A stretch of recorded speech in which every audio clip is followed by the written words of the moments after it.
Welcome, PTA advocates, to the LegCon workshop on creating inclusive communities for our LGBTQ IA+ youth. I'm Kyle Belakapitsky, Executive Director of the New York State PTA, and I'll be facilitating today's conversation.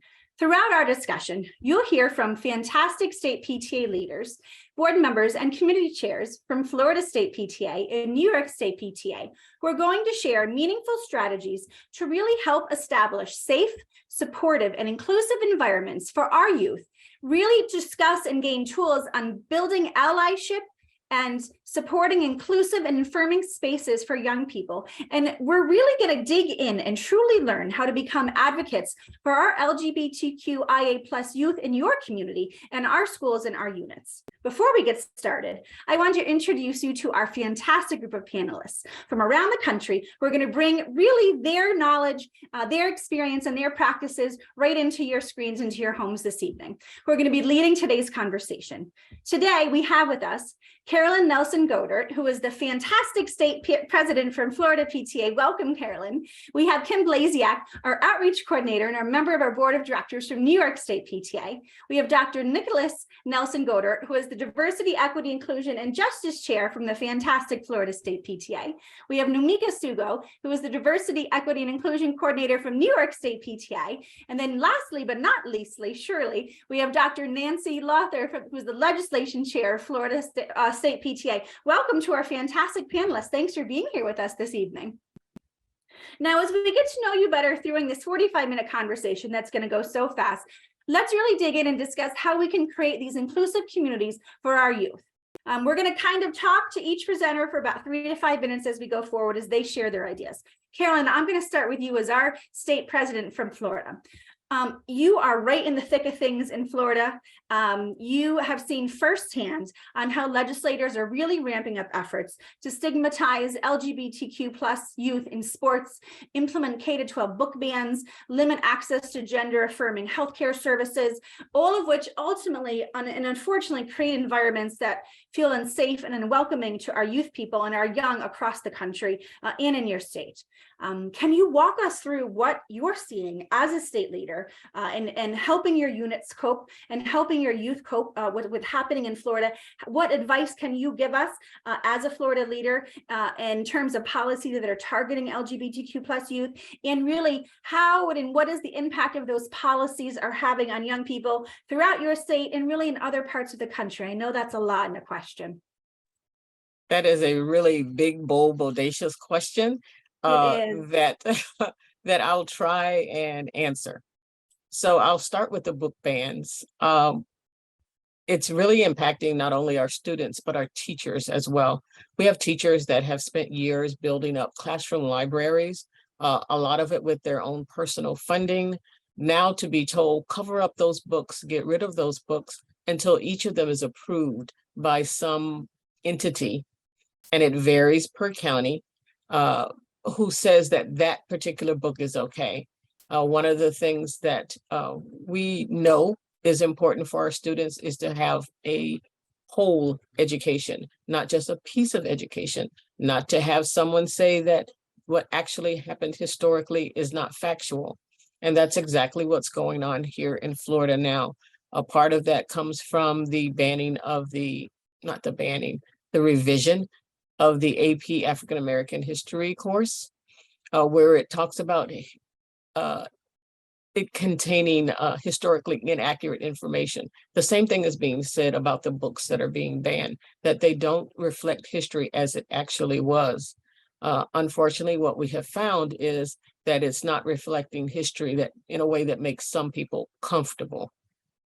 So what do you do? As a parent, what I would do and what I am doing is to tell people to build up your home libraries. Make sure your children read a variety of materials.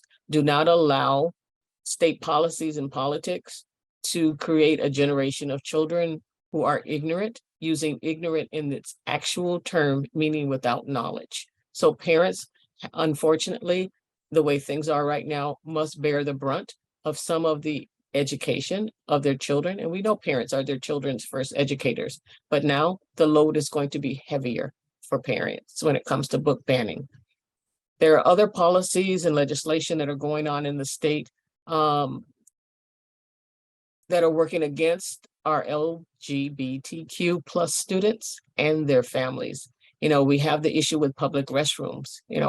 Back in 2020, there was a high school here in Florida that was found to have violated a student's rights because they did not allow them to use the bathroom that was consistent with how they were identifying. They got sued, of course. The Board of Education in Florida approved new guidelines that made sure that students were only using the restrooms that coordinated with the sex that they were identified with at birth, that they were assigned at birth. And unfortunately, the United States Court of Appeals actually upheld Florida's decision. So that doesn't help our children. And of course, it makes for anxious parents, anxious students, and just adds to what our students are having to deal with mentally and physically. When it comes to athletics, just recently in the state of Florida, we had a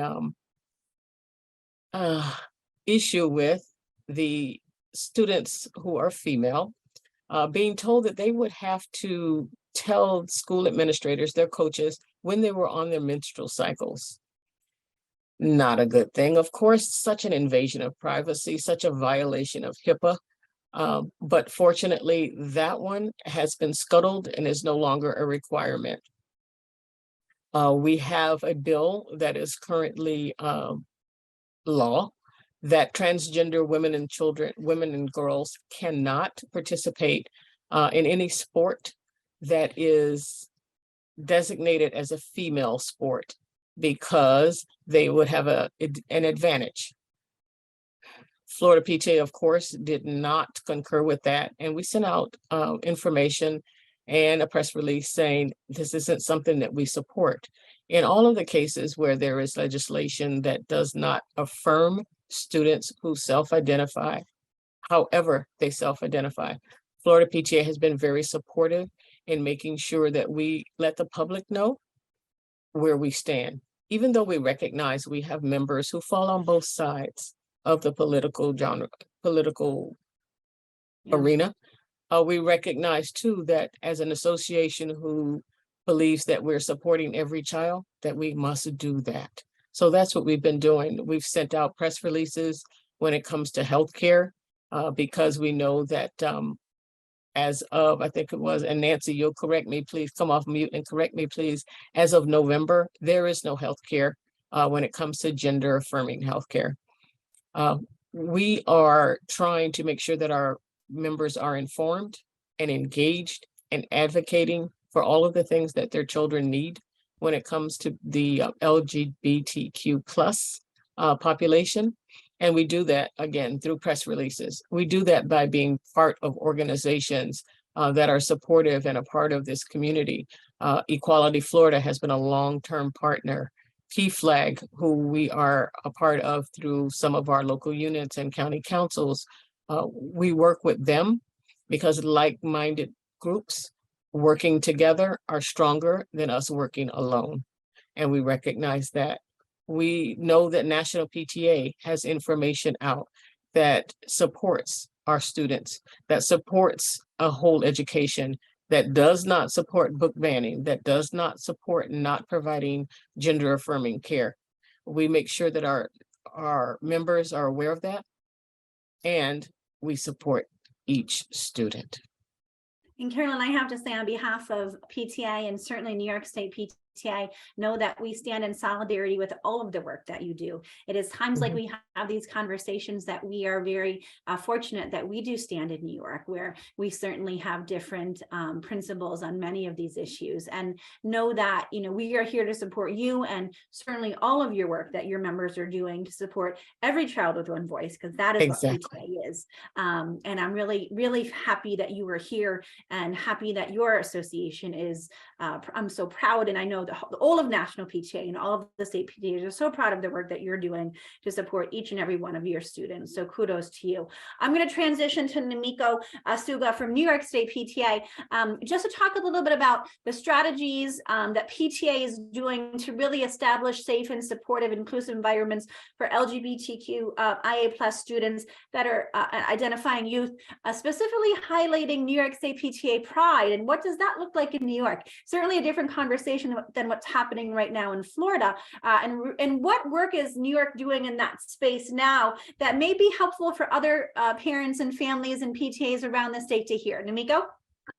Well, one thing that we're doing is what Florida PTA did too, is state our support of LGBTQ+ students, their families, and the community. You know, you have to be that, to sort of paraphrase a previous New York State president, you have to be that beacon of light, right? You have to say, this is the line that we draw, and we won't, you know, nobody else, this is it. This is how we are.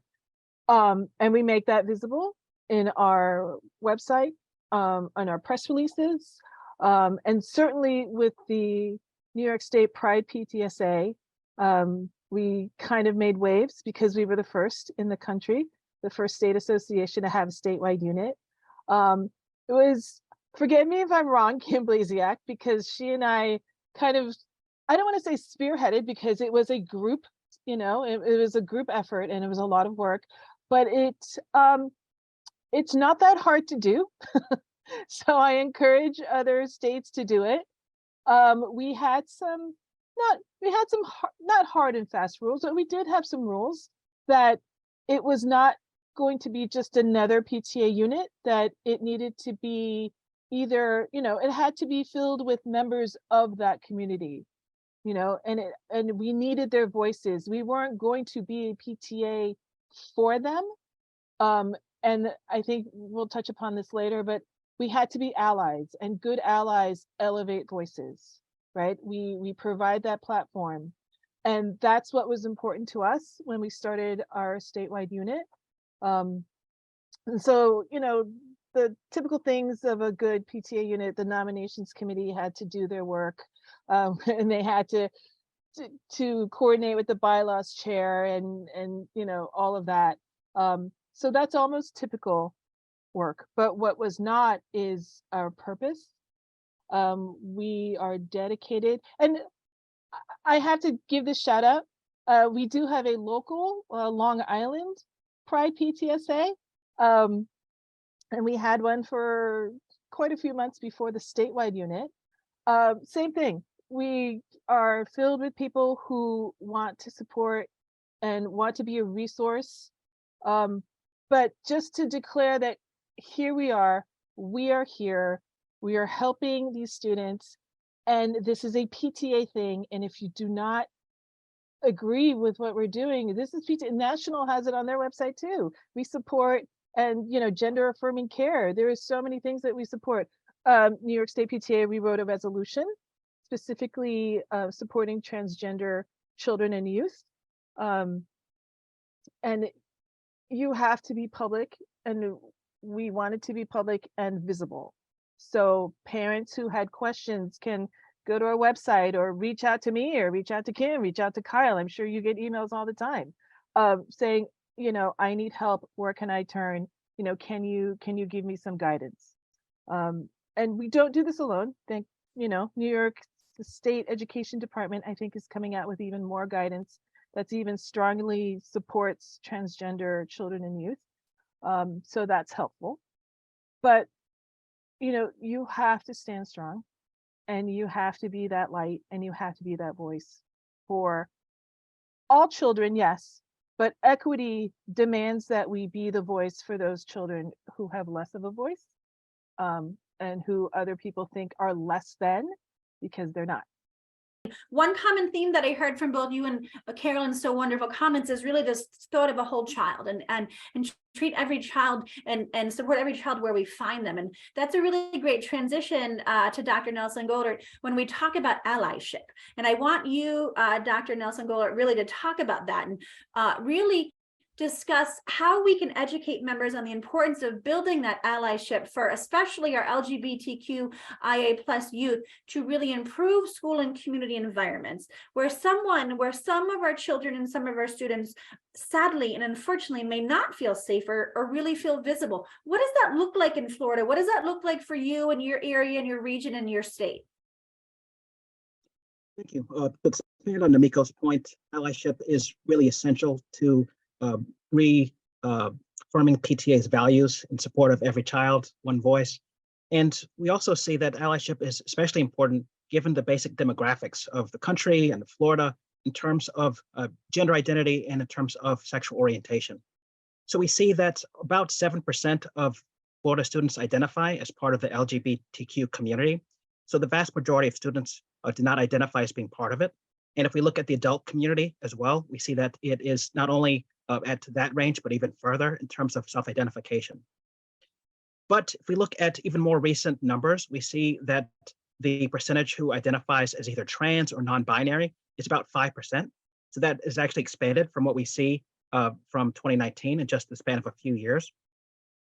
And if we look at the overall demographics, we see that in the entire country, about 1% identifies as either trans or non-binary. And my students, I'm a sociologist outside of my work in PTA. My students are always very surprised at this statistic.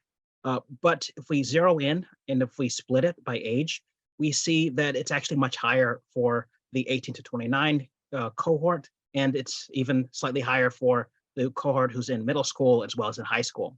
But it's nonetheless still a small fraction of the overall population.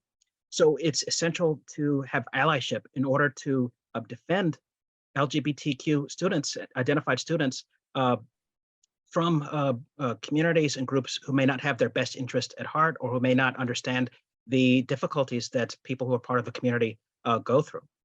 For instance, we see that about 40% of the homeless youth population in Florida is part of the LGBTQ community, compared to what we see in terms of the members who are not part of the community. It's much lower, actually. And we see that it impacts their school experiences as well, where about 11 to 30% miss at least one day of school per month because of fear of violence or bullying within the classroom. And it's even further zeroed in if we look at the number who hear homophobic or anti-trans remarks in school. It's about 94%. So the vast majority do not feel in Florida, do not feel as if they have a safe environment within the school setting. And that's actually not even just in terms of verbal harassment. We can look at physical harassment as well, where we see that within Florida, about a quarter of the LGBTQ students experience some type of physical harassment as a result of their identification. Also about the same in terms of gender expression, and for gender overall, about a quarter of students as well. So we see that there are some efforts to counteract this. We've PTA within Florida as well as nationally, and other organizations have made significant headway in creating a safe environment for LGBTQ students. So we can give ourselves some credit for that. We see that in terms of the number and percentage of schools with GSAs or gay straight alliances. So the majority do have those. So that's really good. And it's to the credit of student advocates and students themselves within the schools. But the issue would be in terms of the number and the volume of advocates, of open advocates for students within the schools. It's actually much less than the percentage with the clubs. As well, we see that there would be some issues as well in terms of anti-bullying policies that specifically address LGBTQ identity, where only about 10% of Florida schools have these rules on the books. So that is one area of potential improvement and allyship in terms of advocating for that. As well, having an inclusive curriculum. So of course, everything comes back to the curriculum. Florida, especially in recent times, curriculum keeps coming up.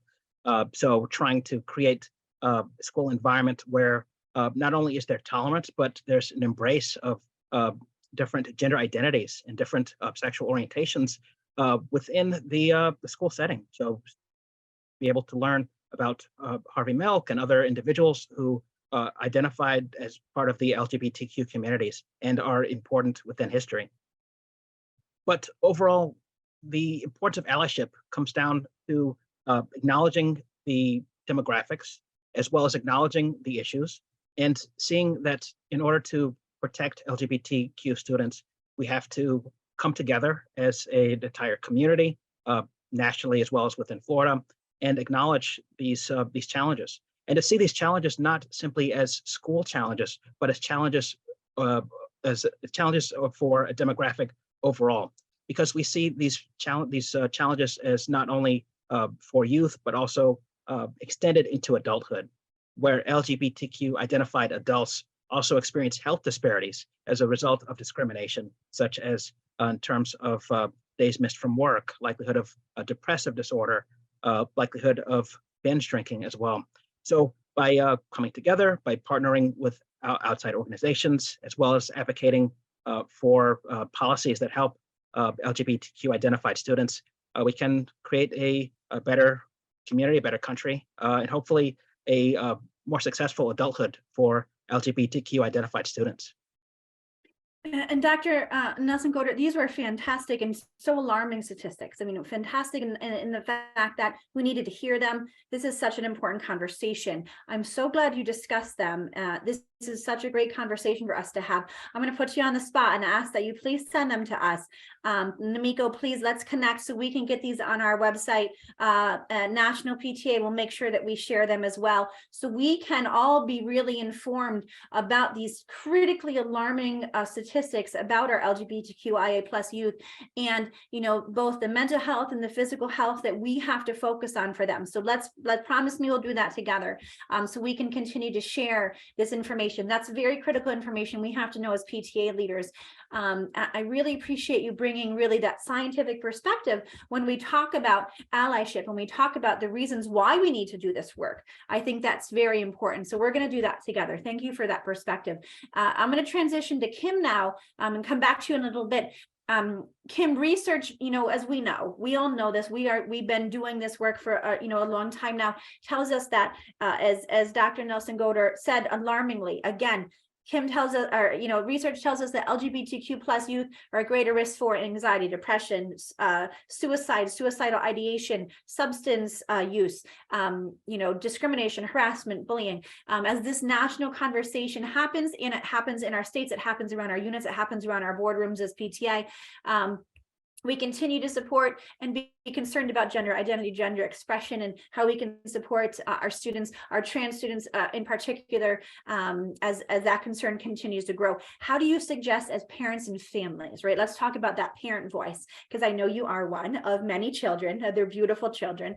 How do you, as a parent and family member, and as a PTA leader and advocate, how do we engage in really supportive and respectful conversations about young people who identify with or have questions about the LGBTQ+ experience, and ensure they feel safe, they feel supported, and the parents who are doing this work together with their children, right? For children who may be questioning, or children who are coming to their parents and families saying, hey mom, hey dad, hey grandparents, I have to talk to you. How do we support them, and how does PTA have a role in this? What can we do to help? That's a big question, Kim. Yep, that's okay. So I'll try to break it down piece by piece. First of all, yes, I am the mom of 4 children. My oldest is I have a transgender son. We just celebrated his 3rd year of the day coming out. So as a parent, at least, these are our kids. So it's our job and it's very difficult, but it's our job to remember that our job as parents and community members and family members is to support our child. So we don't always have to agree with what they say, things like that, but it is their life, their decision, their feelings, excuse me, their emotions.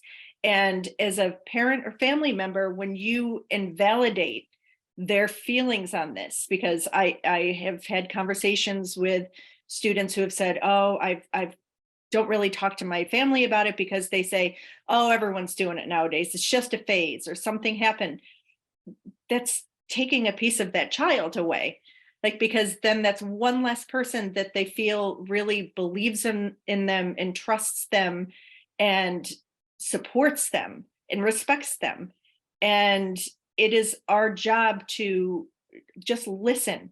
I mean, as personally speaking, that was the hardest thing when I started this journey with my son. And I say I started because I'm his cheerleader. So I'm the one that cracks up when we go to his appointments, and I will support that kid and every kid actually, and forever. But just listen. We need to, as families and as parents, listen to our kids. And you don't want your child to ever feel that their only choice in life is to end their life or to harm themselves just because of how we may as adults feel about something. We don't, and this goes across like anything, we might not agree, but our job is to love and support. So at least you're there to love and support. Now, I totally support my son. It was tough at first. I was also very lucky through PTA to be able to reach out to someone and just say, I'm so afraid of screwing my kid up and saying the wrong thing. Where do I start? And that's one thing. Like there are groups that, like we have Equality New York, we have PFLAG, we have the Trevor Project. It does amazing. They have amazing statistics and reports. We have GLSEN around. We have GSAs in our schools. These are the people that we need to listen to as families and get as much information. And if your child is going through like the gender affirming services, a lot of times they have family services as well to support you and how you feel about this, because it really, we had one counselor say, your family needs to mourn the loss of one child to welcome another. I kind of understand where that is, but yet my kid is still the same sarcastic pain in my butt. He just happens to be happy now. That's the difference. But yeah, we need to make sure that we're providing community support for PTAs.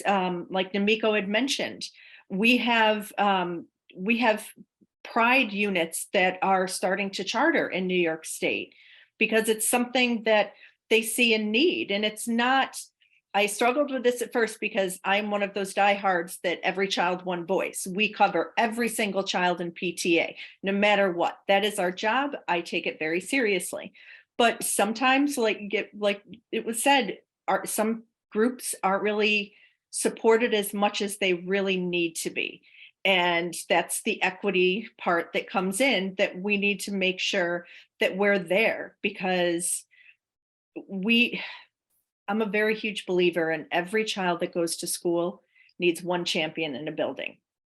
You need to have one person that lights up when they see you, one adult. It doesn't matter if it's the teacher, if it's a TA, the principal, a custodian, a cafeteria monitor. Your kid needs to have one person in the building that is essentially their ride or die, that they know they're an ally, there's someone that's going to support them. And in schools now, I give a lot of different schools credit because they're doing a lot of professional development on how to support their students and how to be an ally. And for teachers nowadays, I'll say, I know that it's tough because a lot of teachers are being condemned for even being an ally, because there's just that part of, well, if you're supporting this, then you're helping do this. And it's not the case. It's just a person who sees a child in front of them that wants them to feel respected and just succeed and become the best version of themselves. Personally, my son had 3 teachers when he was in high school that supported him, that believed in him, that listened to him. And because of that, and those 3 teachers, and I have numerous times thanked them, my son is in school right now to be a teacher, because he wants to in his reasoning, he always wanted to teach, but he said, I want to be a teacher to a kid who might not have that support any other time. I want to make those students feel like my teachers made me feel. And it's just a beautiful thing as a parent and as families. That's what we should hope for and strive for, to help our schools. And with PTA, we're doing so much work, like our pride units and just our diversity equity toolkit. We're working so hard to try to reach these families and let them know you're not alone. We're here. We've got you. We've got your kids. We're going to support you. And it's just a beautiful thing. We're going to go to Dr. Nancy Lothier now.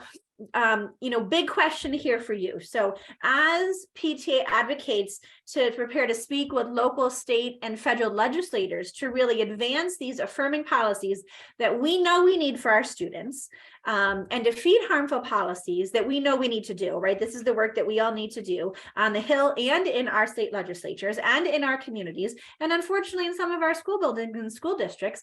Can you share, Dr. Lothier, a few best practices that we as PTA leaders need to know now, and that we can actually train our units and our grass tops and our grassroots on what we should do to really utilize in having these conversations, which tools or resources are at our disposal to really help supplement our efforts to dismantle, really identity-based oppressions that have kind of gotten into our systems of public education. What do you think? Well, absolutely. This is really the nuts and bolts of the mission statement, where we are engaging and empowering families and communities to advocate for all children. And we've come a long way since the days where Lisa Simpson was writing her congressman.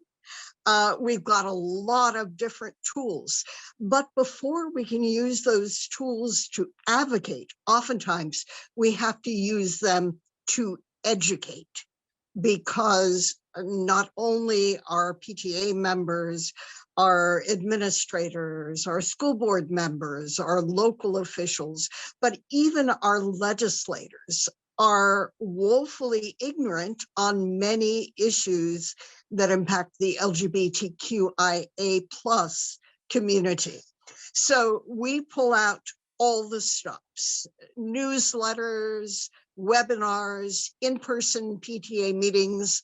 The background that is behind Carolyn Nelson Godert refers to one such in-person meeting we're about to have at the end of March, where we'll all be gathering and we'll be all together learning. We have social media. We have informational campaigns and action campaigns, sometimes on our own, sometimes in allegiance with other allied groups, op-eds, press releases, meetings with legislators and policymakers. And I say policymakers because in Florida, some of our legislation is so vaguely written that it is open for interpretation, which gets us into big trouble. And it means that administrative agencies are actually dealing with the meat and bones of policymaking. So we need to address them as well. Letters and emails to legislators and policymakers, testimony before legislative committees and before policymaking committees and agencies. And one additional tool, we haven't used it in quite a long time. We may end up using this at some point with respect to supporting our LGBTQIA+ community, Friends of the Court briefs. We've used that in the past. We have not recently, but that's certainly part of the toolkit. And for example, when we were dealing with House Bill 1557, whose official title was Parental Rights in Education. My goodness, how noble can that be? How PTA worthy is that? but in actuality, it earned the nickname very quickly, the Don't Say Gay bill. And during consideration and subsequent to the passage of this bill, we held conversations with legislators to educate them. We proposed amendments to the bill to see if we could make it less discriminatory, to remove the anti-LGBTQIA+ elements. We suggested questions to friendly legislators that they could ask their colleagues who were supporting the bill, questions that might expose weaknesses in the bill and make those legislators understand that the policies that they were about to approve would have absolutely deleterious effects. We ourselves spoke in front of legislative committees. We sent out informational alerts, again, the importance of education for our members, and we sent out action alerts to the members of our PTAs. And we are still fighting this battle because of the ambiguity of the language. We are finding that bodies such as school boards are reacting defensively and imagining what the consequences might be.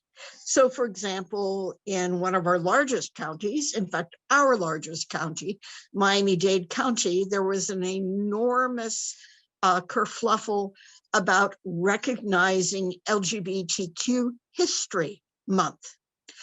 This was a proposal that passed without difficulty last year.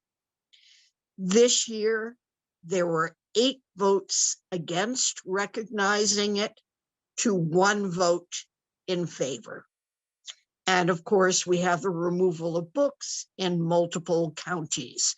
So the battle has actually intensified following the passage of this Don't Say Gay bill. And there have been promises that perhaps the Parental Bill of Rights will be modified even farther, and we fear not in a good direction. So we are being very, very vigilant in terms of the actions that we might need to take in this soon to be starting legislative session.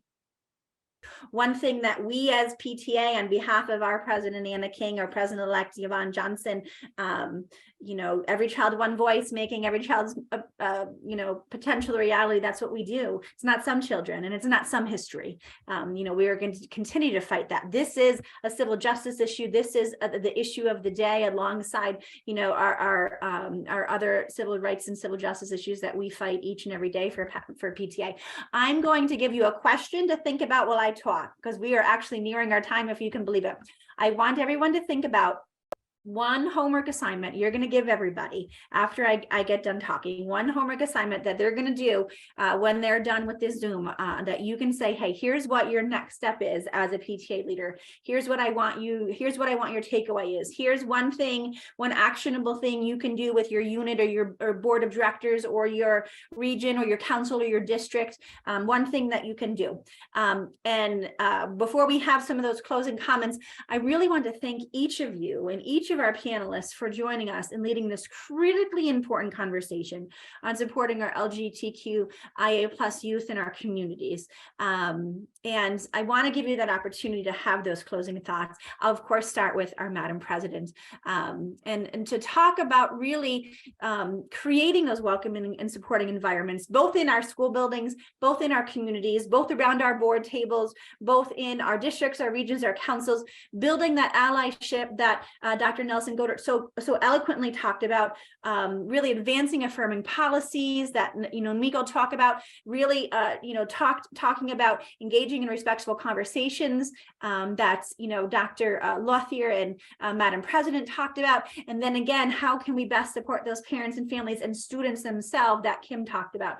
So Madam President, I'm going to go to you first with those last thoughts that you may have to people watching live or people that are going to watch this recording. What's that one takeaway? If someone was going to say, okay, this is something that we need to do. This is something that, we're going to up our game. Where do we turn to? What's one thing that I can do to support our LGBTQI, IA plus youth today, tomorrow, next week? What do you think? I think the easiest thing for any of us to do is to stretch beyond what makes you comfortable, stretch beyond the things that affect just you and your family, stretch so that you are encompassing an environment that is actually what we say that we support, which is welcoming and supportive of all children. Stretch. That would be my one bit of advice. And I think that's fantastic advice. And that's what PTA does each and every day in our states, in our national PTA. So we stretch to support every child, wherever they are, because that's our mission. That's great advice. Madam President, thank you so much for being here. I'm going to go next to Namiko, New York State PTA Diversity, Equity, and Inclusion Coordinator. Namiko, what do you think? I'm Gen X, but I will probably say something that maybe Gen Zers will appreciate. We were talking about issues, and we're talking about this letter, these simple, the series of letters, LGBTQ, IA plus. People are not letters. I would familiarize myself, and I have done this through social media. Monroe Bergdorf, Laverne Cox, there's so many people in the space. Intersectionality is important. Yes, I follow a lot of trans activists. I follow Black trans activists. I follow Indian Black trans activists, Indigenous Two-Spirit activists, and get to know people as people. And you'll find out, when we're talking about children and the things that affect them, they are still children. No matter what you put in front, L, the G, the B, the T, the Q, whatever, they're still children and they're still human beings. And just for that, they deserve respect and they deserve decency, privacy. And we need to fight for that. But in order to do that, I think you need to familiarize yourself with who they are, and how they feel. And that's a big part of allyship too. So we're not talking over people, and we're learning their voices. And a lot of times you can amplify their voices by retweeting or repost, not reposting, but, liking their stuff and just learning about these lives, And Namiko, I agree with you. You know that I'm very proud of the work that you do for New York State PTA. And I know our board is, and our president, Helen Hoffman, is. Thank you for everything that you do. I'm very proud that you are my friend and colleague. Oh, thank you. Dr. Nelson Goddard, you had some alarming and important statistics for us that we had to talk about. We're going to share those out with everybody. Tell us what's next with regards to those. Tell us the important work that we need to do. Takeaways from your research, from the work that you do. What's next? Well, I think that one suggestion would be for PTAs at every level to have an open line of communication with LGBTQ-centered organizations. So to make sure you have phone conversations, meet up, just to ensure that you are helping each other and that you understand the big issues. Because, I mean, you in the trenches, you may not have the complete perspective. So just having that open line of communication would be helpful. And I'm also a big advocate for student voice. So I think that one idea would be to have a panel of friends who are involved in GSAs or Gay Straight Alliances to talk about their experiences within the school setting and to give suggestions for how their experiences could be improved. Perhaps there are some blind spots that we as PTA leaders and PTA volunteers have. So that could help to fill in some of those blind spots. And I really love that idea. So I just wrote that one down. So I think you're right. I think that parent teacher student association, that S in PTSA is so critical to our voice in PTA. And that's really fantastic. I know on our board of directors, we have 2 dedicated student board of director members. I'm not sure about the Florida model, but I think that student voice is critical in every conversation. When we are talking about students, they need to be at that table. They should be leading that conversation. That is a great takeaway. And I am 100% great idea. I'm going to transition to Kim. Speaking of student voice, we talked a lot about your child's voice, and I think that's a critical conversation. I really want to appreciate you sharing that. I know sometimes that is difficult to share that personal perspective. I know you've shared that with us as an association, and you're sharing with our fantastic colleagues from across the country. Thank you for that, Kim. Personally, thank you. And on behalf of, like I said, our leaders and national PTA leaders, thank you for sharing your personal family story. Tell us what's next for parents and families. What do we do? What's our next takeaway, Kim? Okay, well, first, I just want to say that anytime I do speak about my son, we have a conversation ahead of time. So That's great to know. Kind of one of those not about us without us. So I don't, it's his story. So I get his permission. My piece of advice would be to pay attention. So pay attention for units right now, and for families, start paying a little bit more attention. And this is going to sound a little crazy, to your own school district. Look at the Board of Ed meetings, look at the committees that your district currently has. Does your district have a DEI, a Diversity, Equity, Inclusion Committee? If so, who's on it? Do they have students? Do they have teachers, community members? You want to start looking within your own communities to really pay attention and see what's going on. And I say this because there are some districts that have a DEI committee, but they're doing it to check a box. They're not doing the work. And at the end of the day, that's not helping our students. That's not making a change for any of our students. It's not helping our families. Really pay attention to like where your board policies are heading and where their legislative priorities are, and the committees. And committees should have at the least a parent and a student rep when able to. So just by empowering yourself with the knowledge of your own district and the own inner workings, you're able to then know what you really need and move on from there to bring in resources. Dr. Lothier, I'm going to end today with you. You had some really practical and fantastic pointers on what we're going to do now, because we're going to have this training, but we're going to all go lobby the Hill in the next couple of days and have really hard conversations with DC policymakers. We're going to bring those conversations then back to our home states and our home school districts. What do you got? What do you think's next? I'm going to return to the stretch theme that Carolyn Nelson Godert introduced, because I want people not to rely solely on their local news or their social media feed or their local newspapers, if they are still reading newspapers, which not everybody is these days, for their information on what their legislators are up to. Visit the site of an allied organization and look under legislative priorities, because you will be able to get some idea of what is going on without realizing it. And then in addition, ways in which you can advocate further and help PTA itself to stretch in support of LGBTQIA+ students.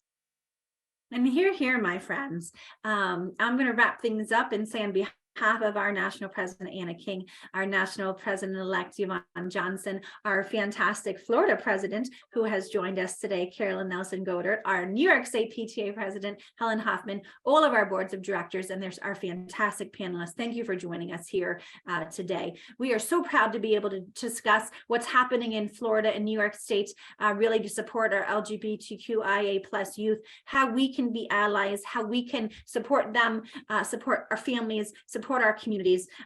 Often in New York State, when we talk to our members and our families, we tell them a few things. We tell them that each and every day, our members and you have an opportunity to make a difference in the life of a child.